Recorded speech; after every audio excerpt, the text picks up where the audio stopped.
welcome. My name is Melissa Kane, and I'm a member of the board of BigTentUSA. And I'm so honored to welcome Congressman Jamie Raskin and Brennan Center fellow Caroline Fredrickson to BigTentUSA for what I know is going to be a fascinating conversation and an excellent kickoff to debate night. There are only 130 days until the election, and we at BigTentUSA are urging everyone to do something. We have a number of civic engagement opportunities available through our website, including writing letters to voters in key states and signing up to be a poll worker. So please check out the links that are in the chat to learn more and to sign up. I am truly thrilled to introduce tonight's spotlight speakers. Congressman Jamie Raskin is a prominent constitutional law professor and the U.S. representative. Hello, Representative Raskin, the U.S. representative for Maryland's 8th Congressional District. Currently, he serves as the ranking member on the House Committee on Oversight and Accountability. Congressman Raskin was the lead House manager in the second Senate impeachment trial of former President Donald Trump, which ended with a 57-43 vote to convict the president for inciting a violent insurrection against the government to overthrow the 2020 presidential election. Congressman Raskin also served on the Select Committee to investigate the January 6th attack on the U.S. Capitol. Representative Raskin is known for his passionate advocacy for democracy and civil rights and brings his extensive knowledge of American law and governance to tonight's conversations. Hello, Representative Raskin. Thank you so much for having me, Melissa. I'm glad you're here. Caroline Fredrickson is a senior fellow, hi Caroline, at the Brennan Center for Justice and a renowned expert on democracy and law. Caroline served as the president of the American Constitution Society from 2009 to 2019, during which time she helped grow ACS, which now has thousands of members throughout the nation. She regularly contributes opinion pieces to the New York Times, the Washington Post, and many other news outlets. She's the author of several books, including Under the Bus, How Working Women Are Being Run Over, and The Democracy Fix, How to Win the Fight for Fair Rules, Fair Courts, and Fair Elections. Representative Raskin, I know you have to jump off at about 8:30, but Caroline is going to be available after that to answer some questions. So without further ado, welcome Caroline and Representative Raskin. We are so happy you're here. Great. Well, thanks, Melissa. And I think what I understand is that I have the wonderful job of being able to engage with my very own Congressman Raskin in a conversation about some of the key issues that are at stake. I mean, we couldn't be doing this on a better night, and I think this is definitely a kind of a pregame run up with one of the people who's been really at the foreground of highlighting what is before us in this election and why should the American people care so much. And a couple of the areas I think we're going to focus on most tonight are something that areas that Congressman Raskin has done a tremendous amount in. And one is on, what would a second Trump administration look like? And Project 2025 in particular, as well as the Supreme Court that he's already created, how bad it's been and how much worse it could become. It's hard to imagine, really. What can we do about it? So, Congressman Raskin, it's great to be with you this evening. And I guess I just wanted to open it up and say, and ask you, tell us a little bit about your work on Project 2025. What is it? What's at stake? And why should people care? So, Caroline, thank you so much. And I'm delighted to have this conversation with you.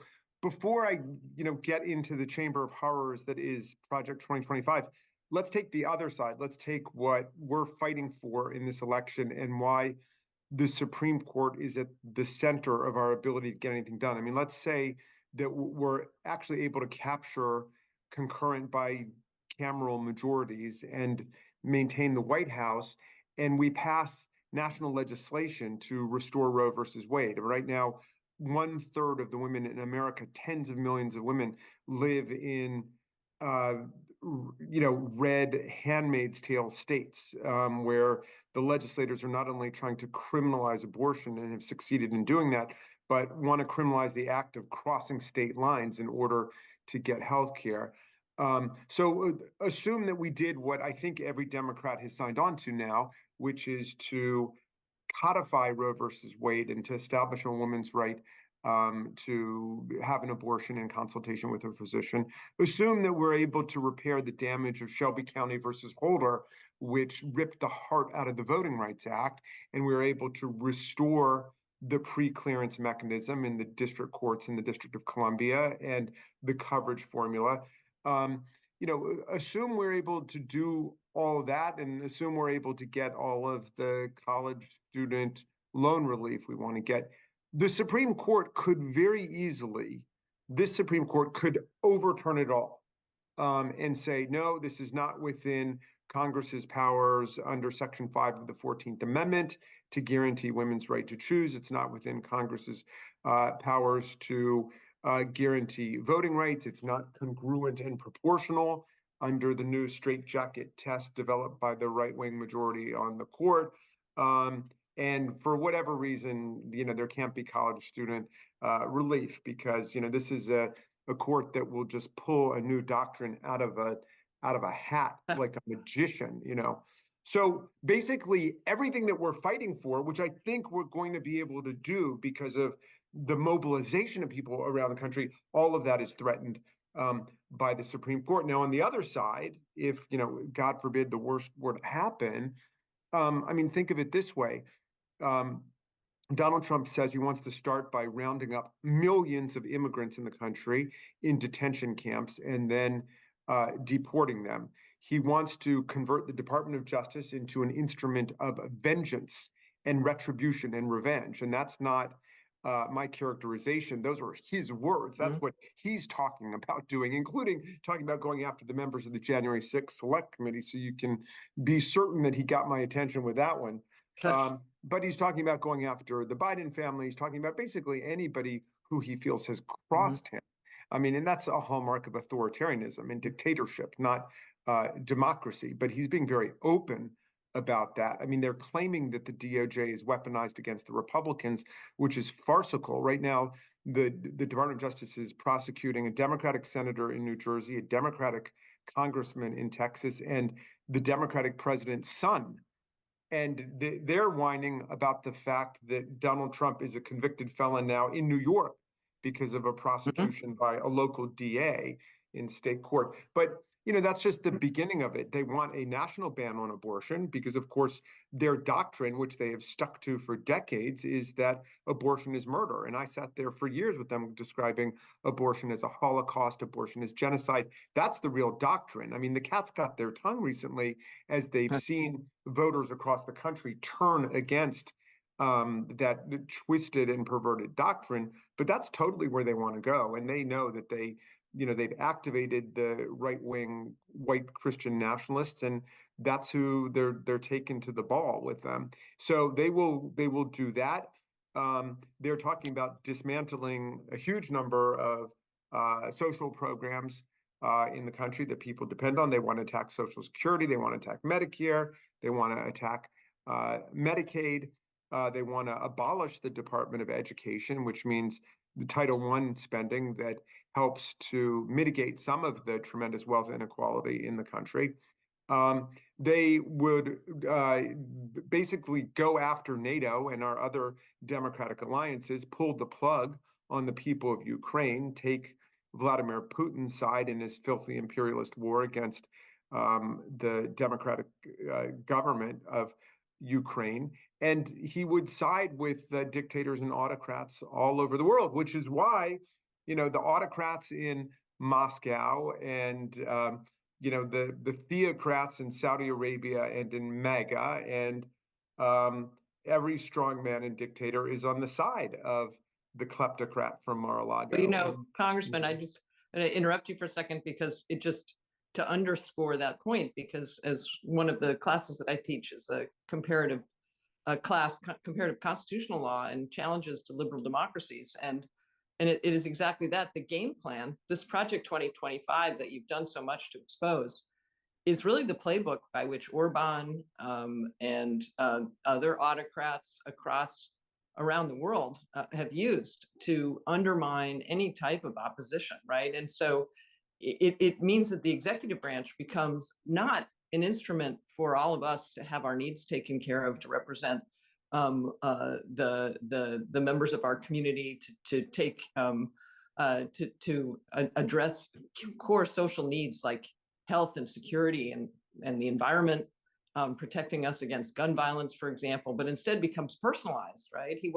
What Donald Trump is doing is he's personalizing the administration, kneecapping what Congress is trying to do in any way, shape, or form with the help of the Supreme Court, but then turning the executive branch into something that, as you said, is an instrument of retribution against his enemies, as well as a means of advancing these policies that the vast majority of Americans are simply absolutely committed to opposing. They want to demolish the civil service and strip civil service protections from tens of thousands of employees and positions that would then be filled with this army of sycophants to loyally follow Donald Trump's orders on everything from driving him to the Capitol to join the mob, to storm the Capitol and overturn the constitutional order, to matters of whim, like, oh, he's going to whip out his Sharpie and change the direction of a hurricane just because he's convinced that that's where it is, and anybody at NOAA or the National Weather Service who dares challenge him will just be gone at that point. He was very frustrated that he couldn't just sack the professional scientists who were telling him that that was crazy. So he is going to decree the official truth, and this is the unitary executive, the idea that the president decides everything in the executive branch, as opposed to the president having a very specific job under Article 1, which is to take care that the laws are faithfully executed, the laws adopted by Congress. Right. And just to say, I know, we've already evoked the Supreme Court and how much it has already done to undermine Congress, and the prospect that even if Congress comes back fully into the hands of the Democrats and the Democrats move to address these major national problems, and I would add, gun violence certainly to the issues that you mentioned earlier, the Supreme Court has just today already gone further in the direction of this unitary executive theory with the Jarchese decision, which joins a whole series of other decisions in which the Supreme Court has really made it hard for Congress to adopt legislation in major areas that set out a framework for the agencies to then move forward on the environment. We also had a really terrible case on EPA's issue regulation to control downstate pollution, but now with the SEC being kneecapped and not being able to use administrative law judges, it really makes it extremely hard to go off after people who are defrauding us and bankers who are stealing from their customers or manipulating securities laws. But this is just has been a series of cases in which the Supreme Court is walking down this line of saying, we need to live in the 1920s before we had agencies that could do anything, and anything else is unconstitutional. Well, I think everybody needs to understand what that means to have a federal government that is basically not just ill-equipped, but not equipped at all, not permitted to to follow policies. They pretend as if the attack is on unelected, unaccountable agency bureaucrats. It's really against Congress and the laws of the people. Congress embodies the essential will of the people in passing a Clean Air Act or a Clean Water Act, but we're not able to define the precise terms of what particulates and what chemicals can be dumped into the water at what point of the year and so on. Like, all of that comes down to regulation. And so by kneecapping the regulators and substituting the Supreme Court's policy preferences, they're disabling the ability of Congress to implement the will of the people.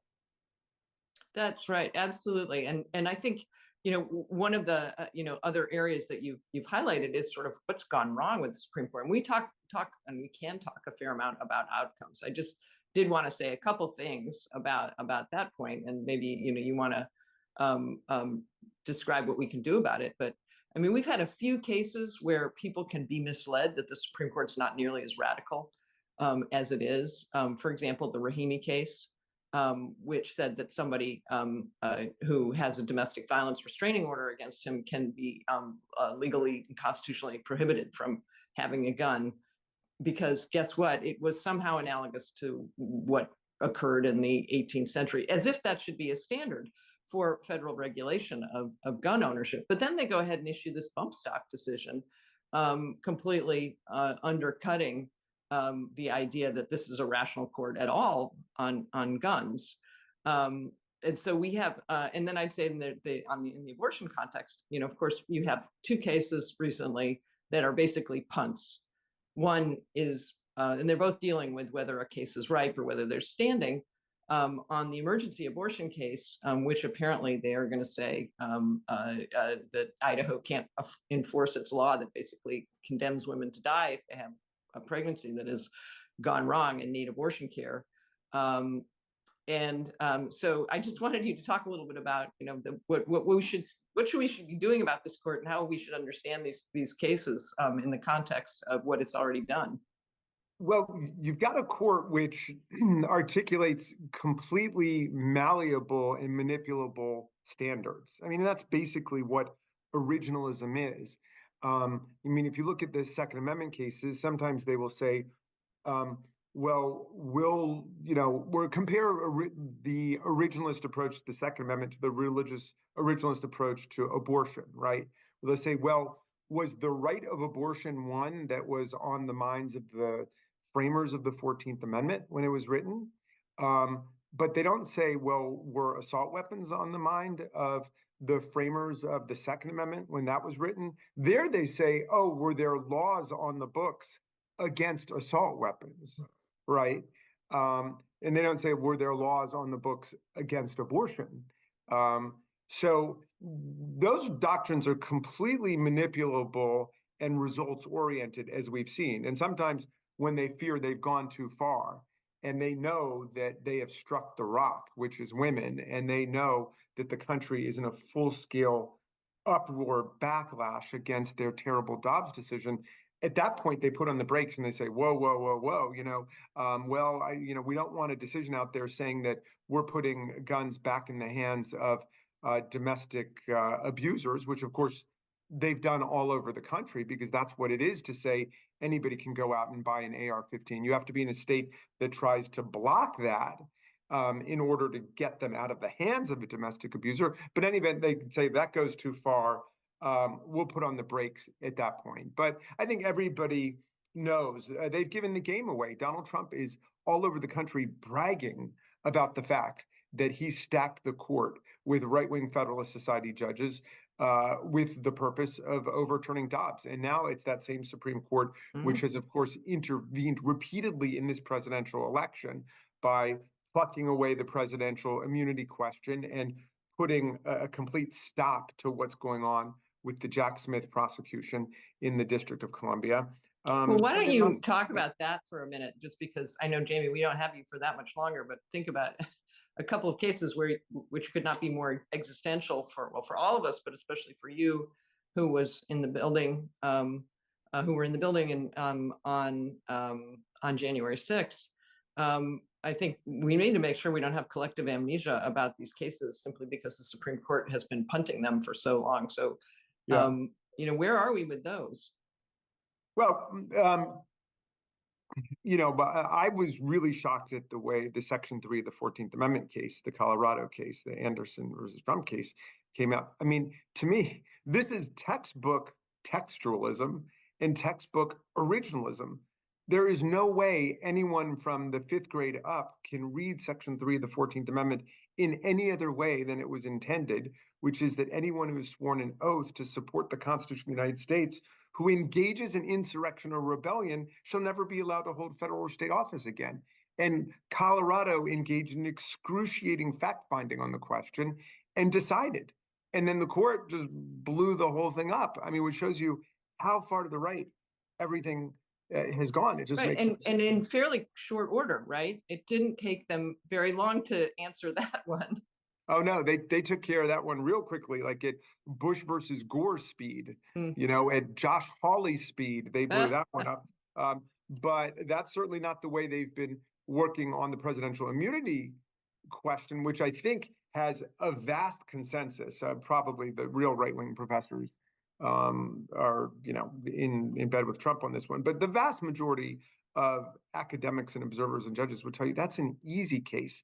We have never believed the president of the United States, much less the former president of the United States, is somehow immune to criminal liability and prosecution for the things that he does in office. In fact, when I was over in the Senate, Caroline, for the second impeachment trial, that was the argument being offered by Trump's lawyers. Mhm. The whole time they were saying the way to deal with this is just prosecute him in court. If there's violation of real criminal statutes, just violate him. There's nothing that keeps you from prosecuting him. That was their argument. That was the reason that Gerald Ford pardoned Richard Nixon. Remember, he granted him that pardon so he would not be criminally prosecuted. That's why Bill Clinton entered into a voluntary agreement to lose his bar license for 5 years so he wouldn't be criminally prosecuted.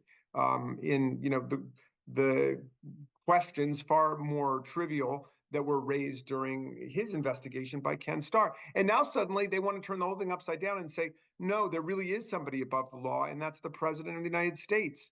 And the very stable right-wing geniuses on the Supreme Court say, well, this is complicated, and we're not just going to figure out this case or controversy. We're not just going to look at this. We're going to render an advisory theoretical opinion on any conceivable thing that would come down the road, and Right. then Well, then pronounce upon it. What I think is really incredible is that, you're right. I mean, they sort of distanced themselves from the president that we had, the one who was actually did the things that we're talking about and tried to extrapolate to a set of very insignificant types of hypotheticals of persecution of some poor person who, took a left turn where it was prohibited on a one-way street. But instead, what we've got is we had a situation in which actually Judge Florence Pan asked a really direct question in the oral argument in the DC Circuit.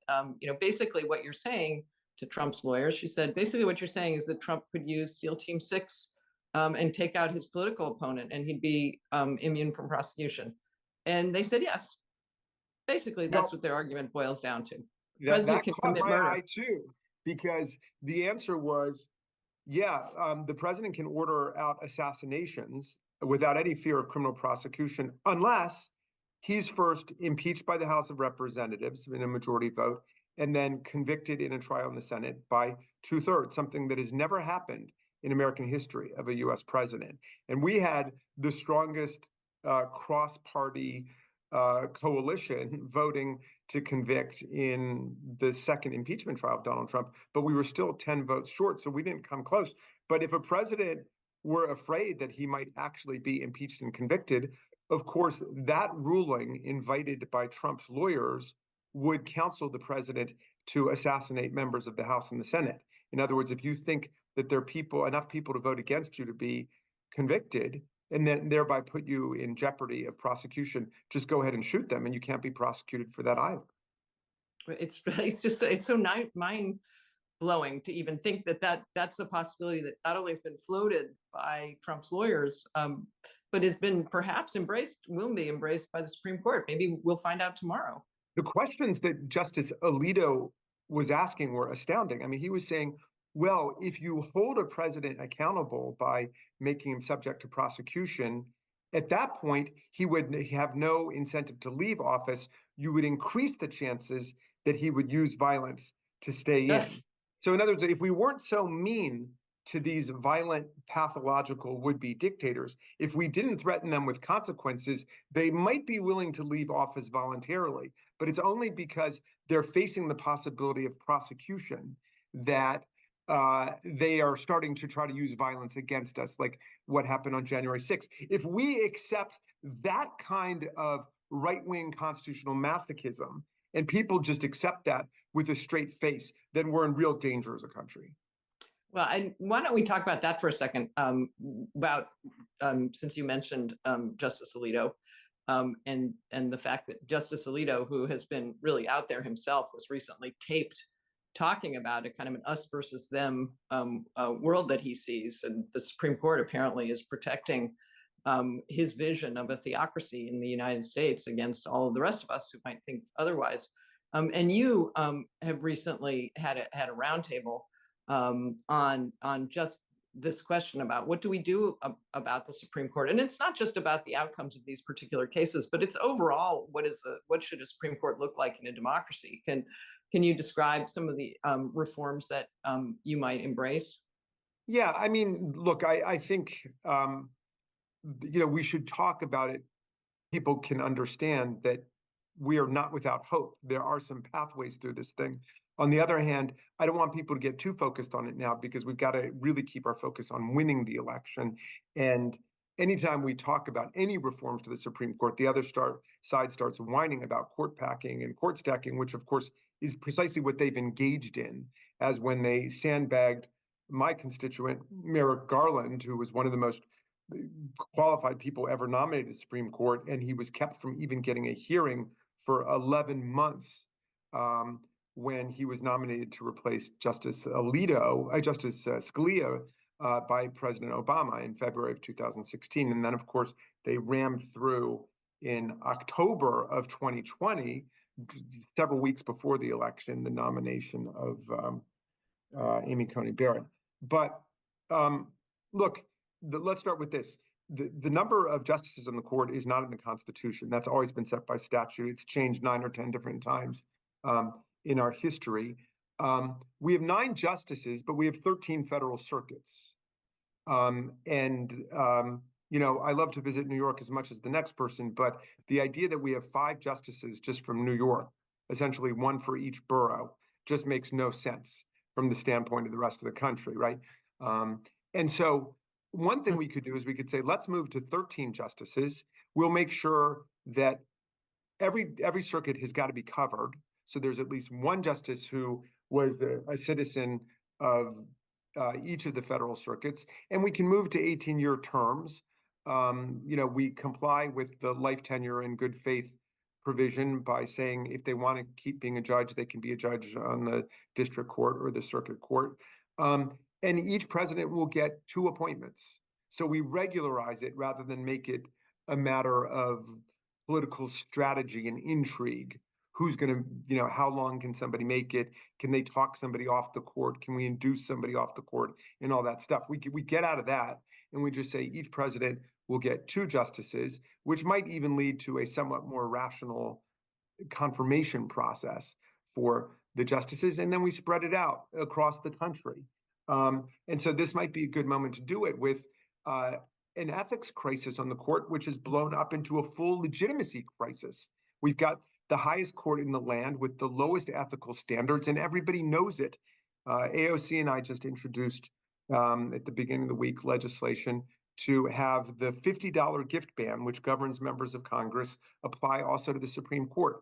Why is Justice Thomas taking not just hundreds of thousands, but millions of dollars in so-called gifts from so-called friends when a member of Congress would be going to jail for that? And members of Congress have gone to jail for that. You can't take that money. So we can do up to $50. Most members don't even do that, don't want to go anywhere near it. And that's the right way of thinking about it.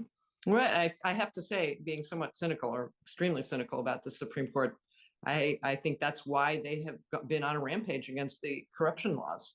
They have put a stake in the heart of efforts by the federal government to constrain corruption, because, guess what? They don't see it. Taking money from as a gift doesn't look like a bribe to them somehow. I mean, they've done it in case after case. So the McDonald case from Virginia, they did it yesterday, basically saying that a late bribe is just a gratuity. It's to ensure prompt service and a little tip you get after the fact. This has been going on for a long time. And it's hard for me to believe that Alito and Thomas ruled on that case without thinking about their own situations. And I can't believe any of them ruled on it without thinking about the situation of Jared Kushner, who, after being the Middle East czar for the Trump administration, cozying up to Saudi Arabia, making that the first place that President Trump visited when he was in office after covering up the assassination of Jamal Khashoggi, after rendering all these favors to Saudi Arabia. And then a few months later, after they leave office, brings back a cool $2 billion from Saudi Arabia. Oh, well, it's not a bribe. That's just a gratuity. I mean, that's an arm's length business transaction. I mean, come on. Absolutely. Yeah.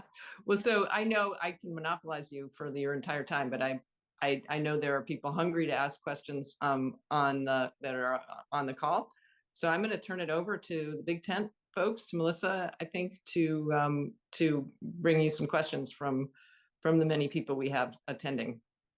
Representative Raskin, we only have you for a little bit of time. So I did want to ask you a few things. There are some questions in the chat around preparing for the 2020 election and what has Congress done to ensure that the election will get certified, and what should we be paying attention to as we get closer post-election to allow for certification? So thank you for the question. Check out the reforms we made to the Electoral Count Act. There are a lot of smaller reforms that have been instituted. We have enunciated the obvious in many cases, like saying the vice president has no authority to take the football and run away with it and just declare whoever he or she wants to be president to be president. We also increased the number of members who must object to a state certification before it even is entered into a question for Congress. Excuse me. So there are a number of smaller things like that. The bottom line, though, is that there's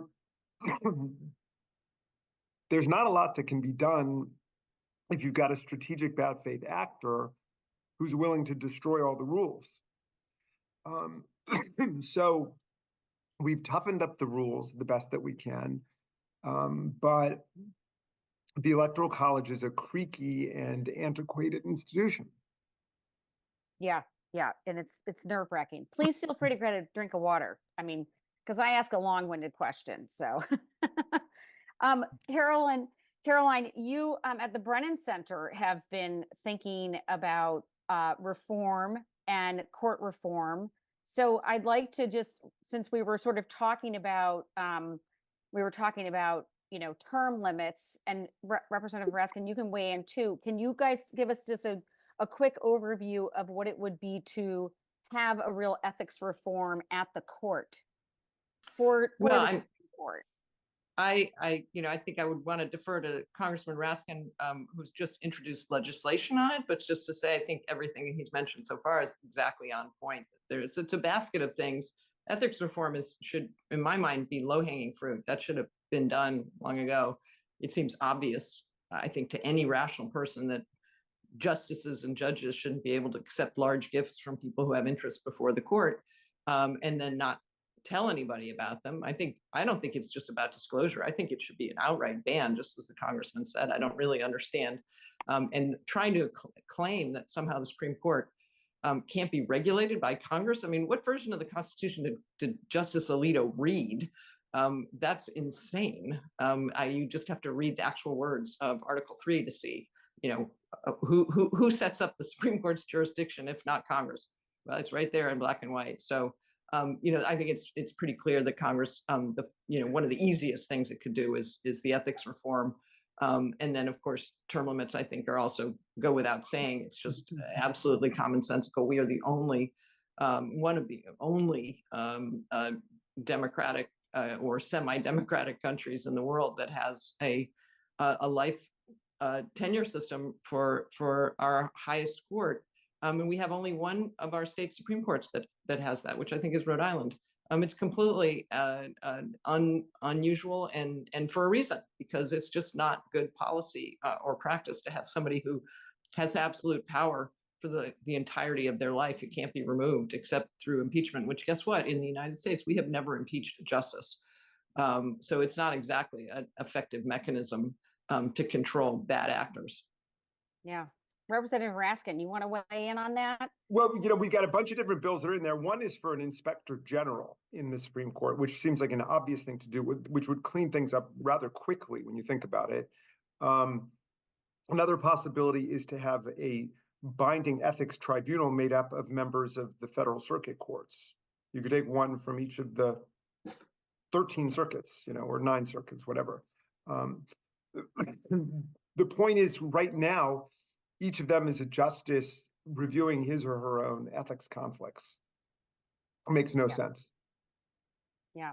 So we have had a lot of court decisions, and I'd love to have, before we lose you, Representative Raskin, if you're okay, just weigh in on a few of those for us. What should we, what is something we might have missed? What was good news? What was bad news? Just give us a quick overview of what's happened so far. Caroline, you go first if you would. Okay, well, we've talked about a few of them. I think an area where I think people should be really very cynical, as I said before, is on abortion, and the fact that we had these 2 cases, and one dealt with medication abortion, which is the FDA versus Alliance for Hippocratic Medicine, in which is a case in which the far right is actually trying to make it virtually impossible for people to get abortion care via telemedicine or self-administer these kinds of medications at home. And the Supreme Court did not say that the FDA can continue to have this regulation. They simply said that, and again, this was a crazy case. They simply said that the group of doctors that brought the case didn't have standing. That is, they didn't have an interest sufficient to qualify them to bring a case before the court. You actually have to be harmed by something in order to bring a case under our system. And what they said was, we don't like it. We don't like abortion, and we're doctors, and therefore we should be able to stop the FDA. And so all the court said was, well, you can't just say just because you're doctors and you don't like abortion doesn't give you standing. So let's not be happy about that, because that one is coming back. And all they did was set it up for a post-election return by a better set of plaintiffs on their side. I mean, they could have done that one better. And they kind of screwed it up in terms of which case got to the court. And the same with EMTLA, with the emergency care for women. That's at issue in Idaho, where they've banned virtually all abortions, even for women who might have a wanted pregnancy but have had such a problem with their pregnancy that their life or health is in extreme danger. And Idaho wants to say, no, sorry, you still can't get abortion care. And so EMTLA is this Emergency Medicine Act, which ensures that people who are in such dire straits, if they go to a hospital that's getting any kind of federal support, should be able to access the care that they need. The Supreme Court didn't say EMTLA triumphs and women should be able to get care. Women shouldn't have to die just because their pregnancy went wrong. If they're in Idaho or one of the many other states that has since banned abortion.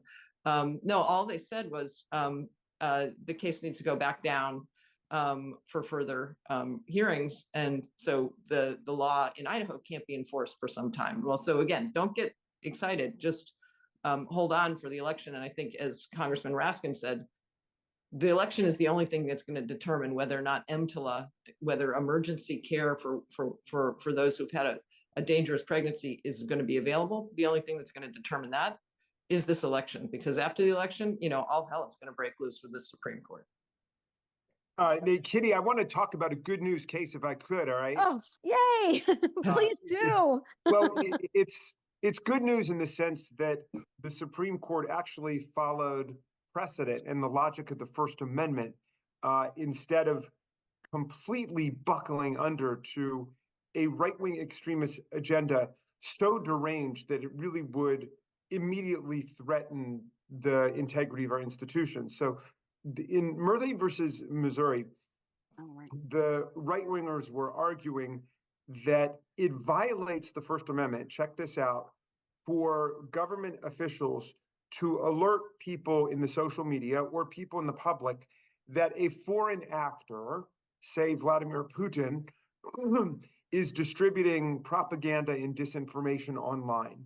So say a nefarious foreign actor like Vladimir Putin is putting disinformation online, telling people that the election is next Wednesday instead of next Tuesday. And if the government, if a state board of elections wants to say there's disinformation online, the election is not Wednesday, it's Tuesday, the right-wingers in this case were arguing that violates the First Amendment rights of Putin or the First Amendment right of the people to receive disinformation, but the government can't do that. Or in the public health context, if people are saying it is safe to inject yourself with bleach or hydroxychloroquine is the recommended government prescription for COVID or what have you, the government, on their view, could not correct the misinformation because that would violate the First Amendment. That is a position so extreme and so designed to undermine our political and social and scientific institutions at the hands of foreign despots and dictators that even a few of the Republican justices came over. And so in a 6-3 decision, the court rejected it. Now, they rejected it just on the threshold issue of standing, saying that the people in the states that brought the case were not directly injured and couldn't show the requisite standing to raise it. So I suppose the underlying substantive allegation is still out there. But it is, very much good news in this terrible news court that they didn't go that far. And I got to believe something vaguely similar will happen in the presidential immunity case. I mean, I think that they will slice the bologna real fine, requiring all kinds of remands to figure out exactly, was Trump acting in his public or his non-public, his private or his political capacity, and they will look for, further fact finding and so on. But they'll basically uphold the idea that nobody's above the law. But then again, people accuse me of being a rose-colored glasses optimist all the time. I do believe that they understand they are in a tremendous legitimacy crisis right now.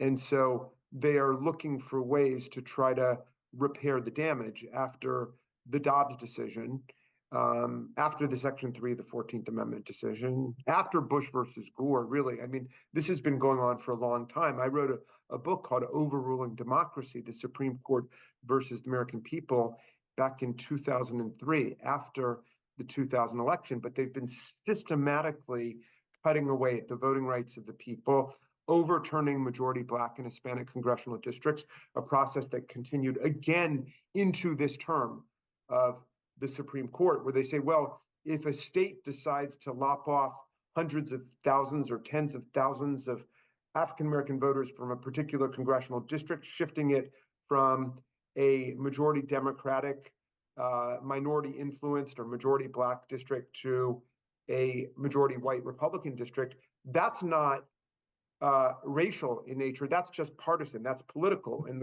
this court, of course, celebrates partisan gerrymandering. That's de rigueur. Of course, you can gerrymander for party purposes. And so now all you've got to do in order to dismantle Black or Hispanic majorities to say, oh, we're reassigning those citizens not because of what their race or ethnic group membership is, just because disproportionate numbers of them are Democrats. And so they're just trying to gerrymander them into oblivion because of their party label. And that's perfectly legit.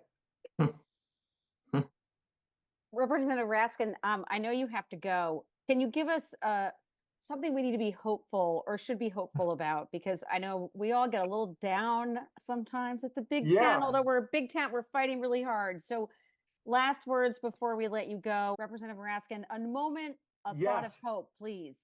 Well, I'm happy to answer your question, but first, will you answer me one? How many people do we have on our call tonight? We were 589. Well, I've got 589 reasons for hope. When I was growing up, my dad used to say to us, when everything looks hopeless, you're the hope.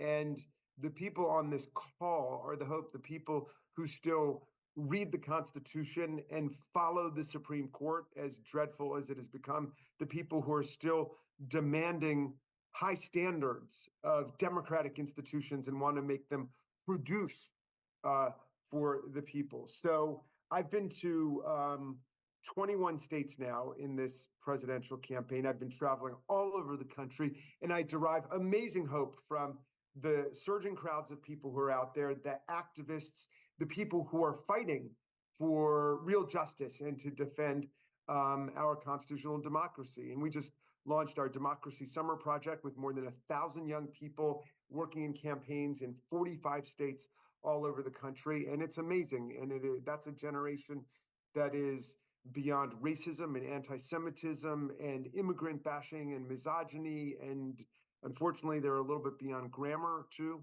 but that's a different problem. And, that's all because of the texting and the tweeting and everything. But the young generation gives me a lot of hope. And the prior generations who've preceded us, who've been up against enormous odds, the people who've waged the civilizing movements of American history, the abolitionist movement, the civil rights movement, the women's movement, and the LGBTQ movement, and the environmental movement, the human rights movement. I mean, these are the movements that have made America truly extraordinary. And this is what American exceptionalism is all about. It's not that we somehow have some magic immunity to fascism. Obviously, we don't. But it's because the people have engaged in struggles to create a more perfect union. And so I believe that project continues. Democracy is not just this static collection of democratic political institutions, although it is that, it is also an unfinished project. It's a work in motion, and we've got a lot of different places to go. And we have a whole world to save, because we haven't even gotten really to talk in this campaign about climate change. But if our brains were bigger, if our species were just a little bit smarter, it's all anybody would be talking about. And we would be able to get through the war, the racism, the anti-Semitism, the fascism a lot more quickly if we understood that we're in an emergency right now. But thank you so much.